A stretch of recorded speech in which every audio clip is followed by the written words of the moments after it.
தம்பி என்ன செய்யறீங்க அப்படின்னு கேட்டா, ஏன் ஒரு தெரியாத மனுஷனை போய் தம்பின்னு சொல்லலாமா? யாராவது தம்பின்னு சொல்லக்கூடாதா? யாரு சொன்னது? தம்பின்னு சொல்ற பழக்கத்தை சொல்ல முடியுமியா? தம்பிக்கு பெருமையா அண்ணனுக்கு பெருமையா? நான் சொல்ல தம்பிக்கு தான் பெருமை. அண்ணனுக்கு பெருமை எதை வச்சு நீ அண்ணன் வாயா வச்சு தம்பி அப்படி பேசி எதை வச்சு இப்ப தம்பிக்கு பெருமைன்னு சொன்னீங்க? தம்பிங்கன்னா காரணம் இருக்கு. ஏன்னா அன்னைக்கு ராமனுடைய தம்பி யாரு? பகவான். அண்ணனுக்கு பெருமை சேர்க்க அப்படி தன்னுடைய செருப்பு தலையில் வச்சு போனானா இல்லையா? அப்ப தம்பிக்கு பெருமை இருக்கா இல்லையா?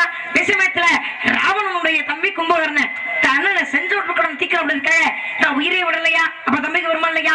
பாதாளகது என்று சொல்லக்கூடிய ஒரு அசுரனுடைய தம்பி தாளகது அண்ணன் ஒருத்த கொண்டுட்டா அப்படி இருக்காங்க, அவனை திட்டமிட்டு கொள்ளலையா? அப்ப இங்க தம்பிக்கு வருமா இல்லையா?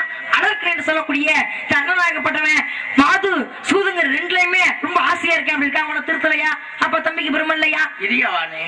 நான் என்ன என்ன